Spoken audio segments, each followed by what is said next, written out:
Moikka ja tervetuloa taas kuuntelemaan Äimä ry:n Äiti ei nyt jaksa podcastia. Meillä on tänään täällä studiossa vieraana Ritva, tervetuloa. Kiitos. Haluaisitko sä alkuun esitellä itsesi ihan muutamalla lauseella? Joo. Mä oon uusperheen äiti ja mitäs mä sanoisin?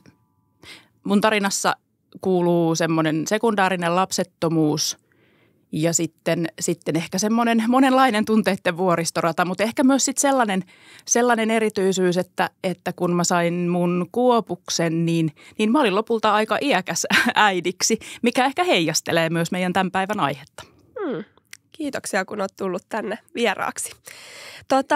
Aloitetaan tämä ihan sillä, että hypätään alkuun aika semmoiseen niin kuin syvään päätyyn ennen kuin pääset kertoa tarkemmin tästä sun tarinasta. Niin mikä Ritva sulle oli semmoinen ehkä niin kuin kaikkein synkin tai vaikein hetki vauvan syntymän jälkeen, jolloin sä mahdollisesti tajusit, että nyt ei ole kaikki ihan hyvin ja sä tarvit apua? Mä luulen, että mä tajusin, että mä tarvin apua jo aikaisemmin, koska mä oon jotenkin työskennellytkin näiden teemojen parissa sekä itseni kanssa, mutta myös ihan ammatillisesti. Mutta sitten oli aika paljon sellaisia tekijöitä, jotka tavallaan esti sitä avun hakua. Ja tavallaan sen takia sitten se ikään kuin se mun polku sitten synkkeni entisestään.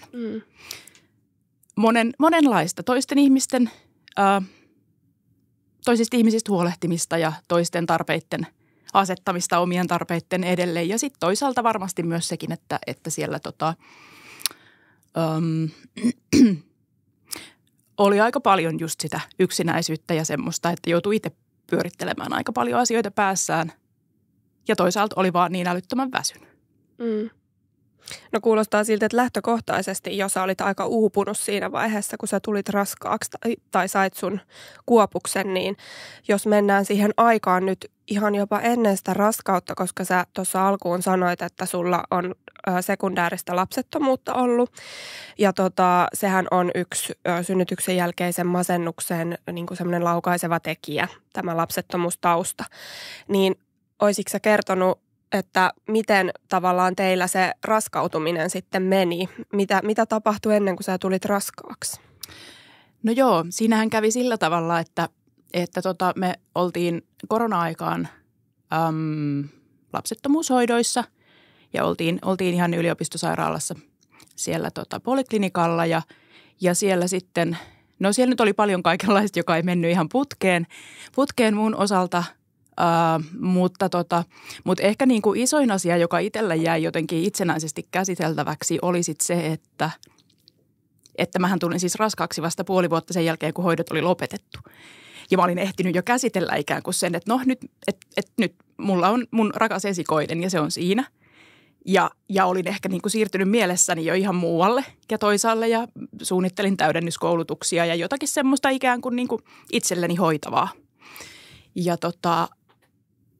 Ja sitten kävikin niin, että mä tein raskaustestin ja sitten mä muistan, kun mä huusin mun puolisolle, että sinä ainakin jäät sitten äitiyslomalle, että minä en todellakaan, että mä en lähde tähän enää, koska tämä asia on mä oon nyt paketoinut, tai niin ne oli kipeitä asioita kuitenkin, mitä mä silloin aikana niin jouduin pistää pakettiin. Niin se oli tavallaan se lähtökohta. Ja sitten tähän tietysti vaikuttaa just se, että asutaan etäällä ikään kuin mun lähiverkostosta, lähipiiristä ja sitten meidän perhe-elämä on sillä lailla ollut aika hektistä ja kiireistä jo niin kuin ennestään. Niin sitten jotenkin semmoista tilaa ja tilanottoa niin kuin mun roolista, niin se olisi vaatinut multa tosi paljon sellaista niin kuin rajan asetantaa jo etukäteen. Ja mun olisi ehkä pitänyt olla paremmin itsekin siitä hoksulla, että mä olisin tarvinnut jo siinä kohtaa enemmän jeesiä kuin vaan sen, että mä kerroin neuvolassa ja sitten sanottiin, että no, mutta kyllä tämä nyt menee ihan hyvin. Vaikka se oli ihanasti sanottu, mutta että se ei ehkä ihan riittänyt. Millaista kohtaamista sä olisit kaivannut neuvolassa silloin, kun sä tulit raskaaksi? No mä sain ihan hyvää kohtaamista. Se oli jotenkin tosi kiva että ymmärrettiin se, että asiat voi olla kesken. Mutta sitten musta tuntuu, että ehkä niinku, siellä kuitenkin niinku sen tehtävähän on keskittyä siihen jotenkin, että ennaltaehkäistään sitä, että lapsella on kaikki sitten varmasti. Tai siis ennaltaehkäisen sitä, että ei lapselle tule ongelmia. Ongelmia, haasteita, seurataan terveydentilaa ja näin, niin sitten jotenkin olisimme varmaan saanut niinku lisää juttelutukea ja tämmöistä keskustelutukea, mutta mä en oikein tiedä edes, että mitä mä olisin kaivannut silloin, muuta kuin ehkä jotain tiiviimpää käsittelyapua siihen, mitä meillä oli jo sitä ennen tapahtunut. Joo. Et varmaan se olisi ollut se, joka olisi jeesinyt. Aivan, joo. No, miten se raskaus eteni siitä sitten? Raskaus eteni fysiologisesti varsin hyvin. Mä sain jossain kohtaa radidiagnoosin, eli raskausdiabetes-diagnoosin. Ja se nyt ei sinällään ollut yllätys, koska mä olin kuitenkin 40 ja vähän ylikin. Mutta mua kyllä pelotti. Ja sen mä huomaan, että mua pelotti niin kuin koko ajan enemmän, mitä pitemmälle se raskaus eteni. Koska mä jotenkin olin aivan varma siitä, että jokin tulee menemään pieleen, kun jotenkin tuntuu, että ikään kuin ne päättyneet lapsettomuushoidotkin oli ikään kuin semmoinen osoitus semmoisesta epäonnistumisesta, vaikka siis loogisesti tiedän, että eihän se niin kuin, en mä olisi voinut tehdä mitään toisin. Mutta ehkäpä se heijastui sitten just siihen, että mulla oli semmoinen ajatus, että mikään ei voi onnistua. Aivan varmasti, joo. No sitten tosiaan sulle tämä kuopus syntyi, niin miten se synnytyksen jälkeinen aika lähti sujumaan? No, ai kauhea. Musta tuntuu, että mä oon ollut niin jotenkin niin kuin univajeessa ja muussa ihan sekaisin, että mä en hirveästi muista. Sen mä muistan, että synnärillä oli sitten, kun olin saanut lapsen sylin ja päässyt sinne lapsiäitiosastolle, niin siellä oli 2 ihan huippua kätilöopiskelijaa ja muistan, miten kiitollinen mä olin siitä, että ne toi mulle semmoisen valtavan tuopin appelsiinimehua, koska mulla oli niin älytön jano ja jotenkin kroppa oli ihan sekaisin, että se, että sai ylipäänsä nestettä, niin siihen kun ei pystynyt jotenkin sektiohaavankaan liikkuu itse ja kaikki jännitti ja tuntui niin jotenkin sellaiselta. Niin, kaikki oli niin uutta ja jännittävää, enkä tuntenut ollenkaan kuopusta ja hänkin siinä vasta niin kuin elämänsä ensimetreillä, niin jotenkin se, että joku huomioi tuolla tavalla niin kuin konkreettisesti, niin se oli ihan huippu. Mutta silloin oli tulossa hoitajalakko ja sitten oli vähän vielä koronan jälkimaininkeja, niin siis toisena sektiopäivän jälkeisenä päivänä, niin meidät sitten lykättiin kotiin aika suoraan, että olisimme varmaan, jos mä olisin oikein vaatinut, niin voinut sinne jäädä, mutta en mä tiedä, olisiko siinä ollut sitten mitään järkeä myöskään. Et nyt nykyään tähän väliin sanon, että tosiaan yleensä sektion jälkeenhän, eikö se ole niin, että semmoista 5 vuorokautta yleensä, puhunkohan mä nyt ihan väärää faktaa, mutta et yleensä ollaan pidempään kyllä siellä synnytyssairaalassa sektion jälkeen kuin se, että pääsisi kotiin silloin 2 päivää synnytyksen jälkeen. Joo. Varmasti jos on niin kuin todella hyvin asiat sekä psyykkisesti että fyysisesti, niin voi päästä, mutta teillä se syy olikin sitten se korona ja hoitajapula. Niinpä ja sinällään ymmärrettävää, koska ymmärrän myös sen, että voi olla myös parempi, että mä olin kotona enkä sitten siellä sairaalaosastolla ikään kuin, jos siellä ei ole riittävää resurssia. Totta kai siinä on niin kuin puolensa. Niinpä. Joo, mutta sitten me siitä kotiuduttiin ja oli tosiaan niin kuin, oli kyllä tosi tiukkaa just sen osalta, että oli kuitenkin iso leikkaus, josta toivuin ja sit ei niin kuin, se lepo ja uni, niin tietenkään sitä ei siinä kohtaa saa. Niin se oli kyllä niin kuin tosi rankkaa. Rankkaa siinä kohtaa ja rankkaahan se on varmasti niin kuin aina tulla uuden vauvan kanssa kotiin ja näin. Mutta ehkä en tiedä, mitä olisi tapahtunut, jos mulla olisi ollut mahdollisuus vaikka niin kuin levätä enemmän tai jotenkin saada vaikka keskeytymättömiä unia vaikka joku sen tunnin verran enemmän. Niin kuin, voihan se olla, että se olisi lähtenyt eri suuntaan. Eli unettomuutta selvästi sulla siinä oli. Oliko se niin, että vauva nukkui huonosti vai? Vauva nukkui huonosti ja sitten mä olin tottumaton imettäjä, koska mä en esikoistani ollut imettänyt. Että siinä oli tosi paljon sellaista jotenkin semmoista epävarmuutta myös. Ja varmaan sitten myös ihan sitä, että keho oli ihan niin kuin fysiologisesti myös ihan sekaisin siinä vaiheessa. Niin moni moni asia siinä vaikutti. Joo. Joo. Ja sehän on tietenkin ihan tyypillistä, että siinä on tavallaan ollaan semmoisessa hormonihuurussa, kun on synnytetty just ja kroppa ja mieli on ihan sekaisin, että se on myös aika tyypillistä ja just se, että tulee sitten aika nopeastikin sen synnytyksen jälkeen sitä baby bluesia. Joo. Niin muistaaksä, että koeksä, että sulla oli semmoista baby blues-oireilua sitten, että jos mietitään niin kuin muutama päivä kotiin tulon jälkeen? Oli varmaan joo sellaista niin kuin vahvaa reagointia, ärsykeherkkyyttä ja just tunteella reagointia, niin oli kyllä. Joo. Oli kyllä siinä kohtaa myös. Joo.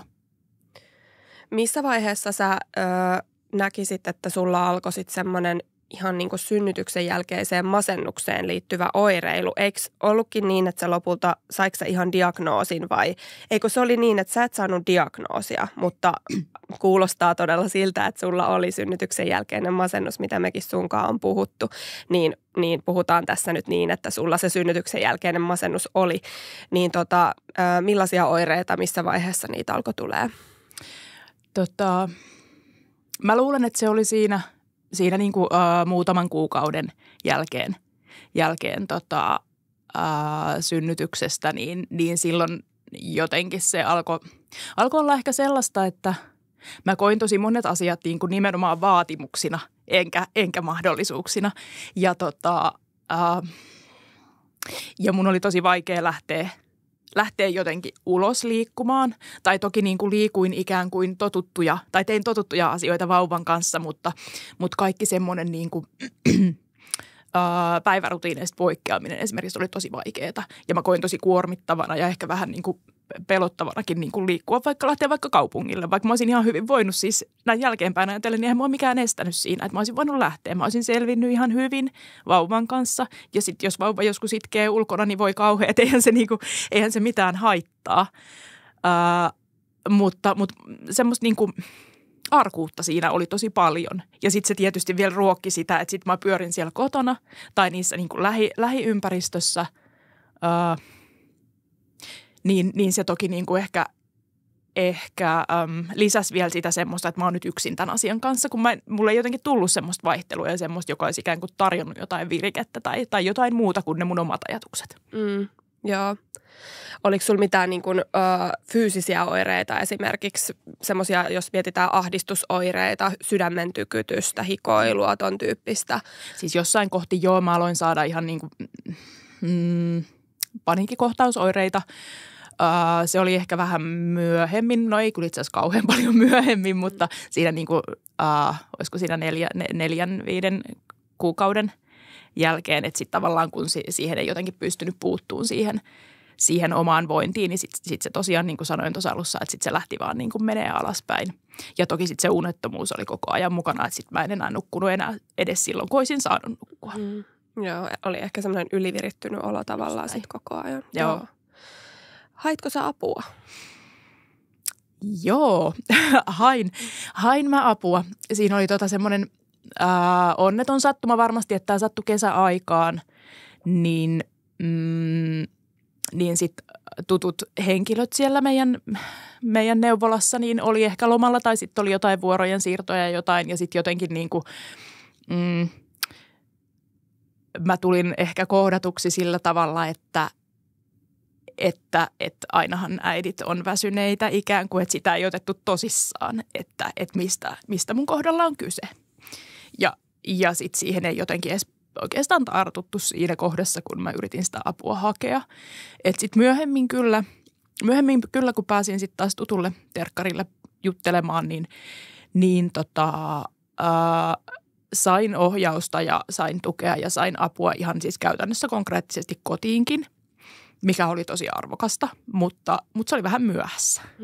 Missä vaiheessa se oli? Minkä ikäinen vauva oli silloin? Olisiko se ollut puolisen vuotta? Joo. Ja sä sanoit, että ehkä semmoisen 2 kuukauden kohdalla sulla tavallaan alkoi semmoinen oireilu, mikä sitten viittasi siihen masennukseen. Joo. Miten sä näkisit, että millaisena tavallaan sä esiinnyit siellä esimerkiksi neuvolassa tai terveydenhuollossa, kun sä sinne menit ja susta tuntuu, että sä haluat nyt pyytää apua, niin mä mietin, että koetko sä, että näkyykö se tavallaan masennus ja se olo sulla päälle päin? No kyllä se varmaan vuorovaikutuksessa näkyy.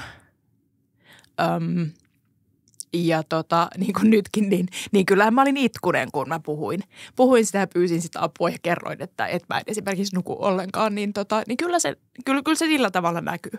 Ja sitten mä jotenkin, kyllä mä ajattelen, että kun nykyään puhutaan vaikka high functioning masennuksesta ja muusta tämmöisestä, niin kyllähän se täytyisi sitten ottaa ikään kuin tosissaan, että jos joku sanoo, vaikka se näyttäisi siltä, että kaikki on hyvin. Joo. Mutta varmasti niinku se, että olin jutellut just vaikka sen meidän tutun terveydenhoitajan kanssa siitä, että mitä kaikkea meidän elämässä on meneillään muuten ja minkälaista se on, niin että se olisi varmasti niinku auttanut, että olisi ollut sama henkilö. Ja nyt siis tähän väliin tietysti täytyy sanoa, että mä tiedän, että se on niinku tosi etuoikeutettua, että saa ylipäänsä pitää samaa neuvolahenkilöä näinkin pitkään, kun me edelleen mennään tällä tutulla henkilöllä neuvolassa, joka on siis nyt jo niin kuin useamman vuoden ollut meidän kanssa, meidän polulla mukana. Niin se on jo sinällään ollut tosi ihanaa. Kaikkiallaan niin ei ole. Niin, se on harvinaisempaa toki, mutta se kyllä niin kuin tukisi sitä psyykkistäkin hyvinvointia, että olisi sama henkilö, jonka kanssa turvallisesti voi puhua. Se on ihan totta. Ja siksi mä kysyin aiempaa, koska me ollaan tässä podcastissa aika paljon juteltu äitien kanssa, että monesti äidit vähän niin kuin pyrkii myös peittelemään sitä huonoa oloaan ja sitten niin kuin vaikka kysyttäisiin esimerkiksi, että miten voi, niin saattaakin sanoa sitten, että ihan hyvin mä voin ja sitten ei oikeasti se totuus onkin jotain ihan muuta ja sä mainitsit tuossa ton korkean toimintakyvyn masennuksen, niin se on todellakin semmoinen, mikä on tosi monella äidillä, että saattaa niin kuin toimia ihan täysin vauvaa hoidetaan hirveän hyvin kotona, kaikki näyttää sujuvaa ja äiti saattaa päälle päin näyttää siltä, että kaikki olisi tosi hyvin ja hän saattaa hymyillä ja niin kuin vaikuttaa semmoiselta hyvin toimivalta ja näin. Ja sitten siellä voikin taustalla olla masennus ja siinä on se haaste sitä, että äiti ei välttämättä itsekään tajuu olevansa masentunut. Mutta sun kohdalla sä kuitenkin niin kuin koit, että sä tarvit apua ja sä lähdit sitä apua hakemaan ja sä et nyt valitettavasti sitä oikein sitten saanut. Miten se tilanne sitten siitä eteni, kun vauva oli puolivuotias ja sulla oli aika niin kuin vakavatkin masennusoireet siinä vaiheessa, niin miten se tilanne lähti siitä sitten purkautuu? No me saatiin siis kotiapua.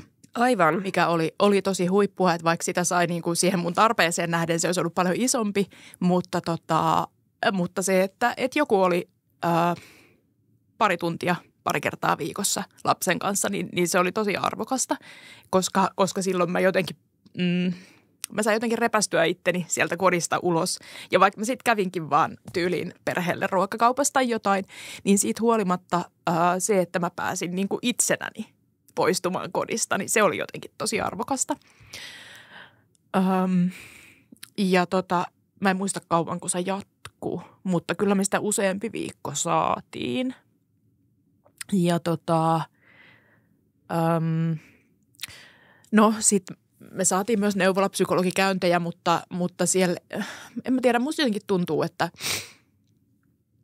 sieltä ehkä puuttui semmoinen jämäkkyys, mitä mä olisin kaivannut, että nyt puhutaan tästä sun asiasta, eikä jotenkin sillä lailla, ja ehkä jälkeenpäin vähän semmoinen olo, että siellä niinku tarkasteltiin tosi paljon kaikkia asioita, mitä meidän perheessä nyt voi olla meneillään. Ja sitten jotenkin se unohtuu, että kukas tässä nyt hakee sitä apua ja minkä vuoksi. Ja sitten se ei oikein niin kuin edes auttanut yhtään mitään lopulta. Et siinä mietittiin tavallaan sitä kokonaisuutta ja Aivan. Katsottiin sitä, mutta sitten unohtui se, että sä oot sinä, joka tarvii apua. Niin. Joo, voi harmi. Niinpä ja sitten jotenkin ehkä just se, että kun mä olin kotona ja mä huolehdin ikään kuin kaikkien meidän perheenjäsenten arkiasioista, niin sitten se mun keskeinen rooli ehkä olisi ollutkin sen kokonaisuuden kannalta myös niin kuin ikään kuin tarkasteltava asia. Että nyt mä koen, että se jotenkin niin kuin, se unohtui. Joo. Eli tommosia tukimuotoja sä siinä sait. Oliko jotain muuta vielä, mitä sä koit, että auttoi siinä tilanteessa? Miten esimerkiksi millainen tukiverkosto sulla oli tällä, jos mietitään terveydenhuollon ulkopuolisia asioita? No se tässä varmaan onkin, että mä oon sillai tai meidän perhe on sillä lailla väliinputoja, että me asutaan seudulla, jossa me ei kauheasti niin kuin, on meillä totta kai niin kuin lähimmät naapurit on tosi kivoja ja on joitakin semmoisia tuttavuuksia, että sit kun oli ihan hengenhätä, esimerkiksi jouluna meillä oli influenssakierre ja sitten lopulta minä ja vauva oltiin ainoat, jotka ei sairastunut, niin siinä kohtaa mä esimerkiksi sain vauvan niin kuin siksi aikaa hoitoon, että mä kävin yksin ostaa jouluostokset niin kuin kaupasta ja tällä tavalla, mutta että, siinä on varmaan kaksi asiaa, sekä se, että verkostot on aika harvat ja pienet ja toisaalta sitten se, että juuri siitä syystä niin on aika iso kynnys kysyä sitä apua. Ja tästä me päästäänkin siihen, mistä ajattelin, että tässä ajateltiin yhdessä, että tässä jaksossa vähän enemmän vielä puhutaan se yksinäisyysteema. Elikkä kerro vähän siitä, miten sä koit sen vauva-aikana. No siinä oli, se ehkä korostui siis juuri näistä syistä, mitä äsken sanoinkin, mutta sitten just se, että kun itse ei, tai että kun oli semmoinen olo, että on jotenkin niin kuin sidottuna sinne kotiin sillä tavalla, että oli tosi vaikea lähteä niin kuin, ja oli sitä arkuutta lähteä sieltä tutusta ympyrästä johonkin, edes sitten vaikka kaupungille kävelylle, niin se jotenkin niin kuin, siitä tuli semmoinen niin kuin itseään vahvistava kehä. Ja sitten toki siinä oli niin kuin sekin, että mä vietin paljon aikaa itsekseni. Puolison työt vei paljon aikaa ja senkin vuoksi olin paljon yksin sitten siinä vaiheessa, kun hänen perhevapaa-osuutensa oli käytetty ja sitten mä pohdin ehkä sitä, että siihen voi vaikuttaa myös sekin, että kun mä oon niin kuin jo tämän ikäinen, niin ikään kuin mun ikäisillä, mun tuttavilla, niin he on joko lapsettomia tai sitten jos heillä on omat lapset, niin nehän on jo teini-ikäisiä. Ja silloin on ehkä aika vaikea tarttua uudestaan semmoiseen pikkulapsivanhemman asiaan, joka on hyvin toisen tyyppistä. Että se on varmaan myös semmoinen, joka luo sellaista henkistä ikään kuin kuilua, tai mun kohdalla on luonut ainakin. Että jotenkin ihmiset ei ikään kuin saanut enää kiinni eikä tavoittanut sitä, että mistä asioista silloin olikaan kyse ja minkälaista se oli. Voin vaan kuvitella, että kun siitä on pitkä aika, niin ei siihen pysty samalla tavalla samaistumaan. Ja parasta vertaistukeahan nimenomaan saa muilta vauvojen äideiltä. Mites kävikö sä, nyt puhutaan itse asiassa korona-ajasta, mikäs vuosi tämä oli, oliko tämä Tämä oli ihan niitä korona-ajan loppupuolta, että silloin ei ollut enää ihan kauheasti sit lopulta, kun vauva oli vähän isompi, niin ei ollut enää rajoituksia sillä tavalla. Aivan, että periaatteessa siellä ehkä pyöri kaikki tämmöisiä niin kuin perhekahviloita ja muita, mutta sä et vaan saanut niihin lähdettyä. Mä kävin muutaman kerran ja mä koin ne ihan hyvinä, mutta ne oli ehkä, meillä oli semmoinen vuorokausirytmi vauvan kanssa, että hän heräsi ihan superaikaisin ja sitten siinä vaiheessa hän oli ehkä jo toisilla päiväunilla, kun siellä olisi auennut 9 aikaa ovet ja sit sen takia niin kuin meidän oli tosi vaikea lähteä sinne ja sitten mulla ei ollut sellaisia voimavaroja, että mä olisin kyennyt jotenkin muuttaa sitä vuorokausirytmiä, vaikka mä tiedän, että se olisi voinut olla ihan hyväkin. Mutta se olisi ollut tosi rankka juttu itselle siinä voinnissa lähteä jotenkin muokkaamaan sitä tai lähteä vaikka niin kuin nukkuvan lapsen kanssa sinne. Koska sitten oli kuitenkin koko ajan se pelko siinä, että nyt jos lapsi herää ja mä oon näin poikki, niin miten mä jaksan sitten sen seuraavan hereilläolojakson. Aivan, joo, helpompi vaan silloin jäädä tavallaan kotiin, vaikka sitten se aiheuttaa sitä yksinäisyyttä. Niinpä. Joo. Miten se yksinäisyyden tunne sulla sitten tähän kokonaisuuteen sun mielestä vaikutti? No varmaan semmosena, just semmosena, että sitten jotenkin kun oli niin paljon niin kuin omien ajatustensa kanssa, niin sehän ei tukenut ollenkaan sitä, että sieltä olisi löytynyt jotain uutta ulospääsyä. Vaan sitten mä vaan pyörittelin niitä samoja keloja mielessäni ja päädyin aina siihen, että joo, mä tarvisin jotain apua, mutta sitten se jäi tavallaan siihen, että mitä mä nyt sitten enää teen. Ja sitten lopultahan siinä kävi niin, että sitten mä vaan odotin ja jotenkin pärjäsin ja selvisin siihen asti, että kun mä tiesin, että työtä alkaa sitten hetkisen kuluttua niin, että nyt tämä aika vaan nyt niin kuin mennään tässä näin. Mutta olihan se tosi rankkaa, eikä se jotenkin niin kuin, en mä ajattele, että se olisi pitänyt mennä niin.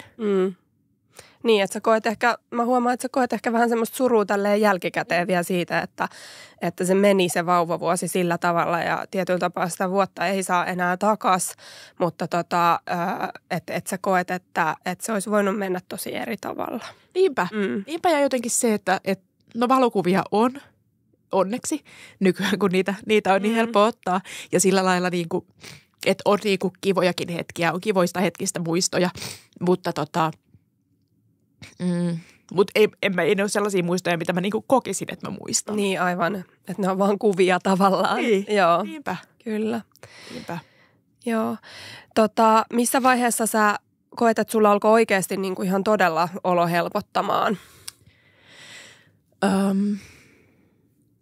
No kyllä se vaati sen, että mä pääsin niinku töihin ja jotenkin sen, että töiden kautta mulle mahdollistui niin kuin joku muu yhteisö kuin se meidän perheyhteisö ikään kuin sen rinnalle. Ja silloin mulla oli jotakin ihan omaa. Ja sitten mulla oli joku paikka, missä ikään kuin käydä sitä niin kuin, siitä kotona olevan äidin näkökulmasta niitä ihan omia asioita. Ja totta kai meillä on kiva työyhteisö ja sillä tavalla se niin kuin auttoi myös siinä, että sitten pääsi jakaa ajatuksia ja kokemuksia monenlaisista ja jotenkin sai ikään kuin itsensä takaisin. Ehkä se yksinäisyyskin vähän siinä vaiheessa sitten lähti helpottaa. Juuri näin. Mutta se täytyy sanoa kyllä, että se on jatkunut sillä tavalla just, että nykyään kun puhutaan siitä, että on aika vaikea esimerkiksi saada ihmisiä kyläilemään toistensa luona, niin sitten just tämä, että kun ne elämänvaiheet on niin erilaiset, niin kyllä siinä jännästi on käynyt niin, että jotenkin se verkosto on kaventunut ihan vaan sille, että toisten elämät on niin täynnä, että tämmöinen niin kuin taaperoikäisen vanhempi ei jotenkin niin kuin solahda siihen joukkoon kovin sujuvasti enää, mikä on jännä huomata. Niin, että tavallaan sekin niin kuin voi olla, että se lisää sitä yksinäisyyden tunnetta niin kuin sulla nyt tässäkin hetkessä vielä. Aivan. Niinpä jotenkin ehkä semmoista, toisaalta myös ehkä sellaista uudelleen suuntautumisen vaihetta myös, mutta sitten jos sitä niin kuin vaikka ei pitäisi verrata, niin jos pohtii sitä sellaista yhteisön merkitystä omalle lapselleen, niin ajattelen kyllä, että mun vanhempi lapsi on saanut ihan erilaisen yhteisön sukulaisista ja ystävistä kuin mitä tämä pieni Kuopus nyt saa ihan vaan sen takia, että jotenkin se on nykyään niin hankalaa, se toisten luona käyminen tai vaikka meillekin lähteminen, niin että se ei ole enää ihan sama asia. Joo. Mua kiinnostaa semmoinen vielä, että kuuliko sä äimän toiminnasta silloin, kun sulla oli masennusoireita? Mä luulen, että mä kuulin ja sitten mä myös itse hain ikään kuin vertaisuuteen jossakin kohtaa somesta tietoa, niin kyllä mä siihen törmäsin, mutta mä olisin tarvinnut aika vahvaa ohjausta, että mä olisin esimerkiksi mennyt ikään kuin paikan päälle johonkin tapaamiseen. Että sillä lailla se ei jotenkin riittänyt, että mä näin vaan, että hei, tuolla olisi tommonen. Ja varmaan just se, että sit kun oli niin paljon niin kuin ehkä kurjakin kokemuksia kohtaamisista, niin sitten ei ehkä uskaltanut ottaa sellaista riskiä, että no entäs jos mä joudun pettyä tai entäs jos tulee tyrmätyksi. Hyvin ymmärrettävää todellakin, joo. Koetko sä tälleen jälkikäteen ajateltuna, että olisiko siitä voinut olla sulle hyötyä semmoisesta niin kuin toisen äidin vertaistuesta, joka on kokenut samantyyppisiä asioita? No olisi varmaan. Olisi varmaan ja etenkin just sillä tavalla, että jos toisella olisi se kokemus, että miten on selvinnyt ja että ne olisi ollut jotain kestäviä keinoja, mihin ne olisi voinut vaikka saada sellaista tukea. Että se ei olisi ollut sitä sellaista niin kuin hammasta purren pärjäämistä, niin kyllä se olisi varmasti auttanut. Joo. No nythän sä oot vähitellen tähän meidän äimän toimintaan tullut tälleen vähän jälkikäteen mukaan ja sä oot kirjoittanut just blogitekstin esimerkiksi meidän sivuille. Me laitetaan tämän podcastin tohon jakson yhteyteen linkki siihen Ritvan kirjoittamaan blogitekstiin ja siinä sä kerrot sitten vähän tarkemmin myös tästä oliko se nimi Kohtaaminen ja kohtaamattomuus, tämä sun blogitekstin nimi, niin siinä sä kerrot vähän enemmän siitä, että miten sua kohdattiin siellä terveydenhuollossa, mitä sä olisit ehkä toivonut ja millaisia vinkkejä sulla on nyt antaa niin kuin tälleen ammattilaisena myös näihin asioihin. Se on tosi hyvä teksti, kannattaa käydä se lukemassa ja siinä sä kerrot myös vähän tarkemmin sitten siitä sun synnytyksestä, että nyt ei tässä menty tarkemmin siihen, mutta sieltä voi lukea siitä sitten enemmän. Joo, tosi yleinen aihe varmasti tämä yksinäisyys ja mä tiedän, että siellä on satoja tuhansia varmasti äitejä, jotka kokee myös yksinäisyyttä vauvavuoden aikana, niin tähän loppuun ehkä haluaisin kysyä sulta, että mitä sä haluaisit näille äideille sanoa, jotka kokee samanlaisia asioita, mitä sä koit silloin vauvavuoden aikana? Tämä on tosi vaikea kysymys, koska tämmöiset et ole yksin ja hae apua vinkit on mun mielestä vähän semmoista, että periaatteessa kaikki varmasti sen tietää. Mutta mä ehkä peräänkuulutan sellaista avoimuutta ja sitä jotenkin, että jos suinkin pääsee sellaiseen hetkeen, että joku kysyy ja on kiinnostunut siitä, että miten se arki sujuu, niin silloin on niin kuin hetki jutella siitä ja kertoa niitä omia huomioita, että onkohan tämä ihan ok. Tai ihmetellä sitä yhdessä sitä, että mitenkään tämän nyt pitäisi mennä tämän asian. Hieno vinkki, kiitoksia. Kiitos Ritva kovasti, että pääsit tähän podcastiin vieraaksi. Kiitos. Kiitos.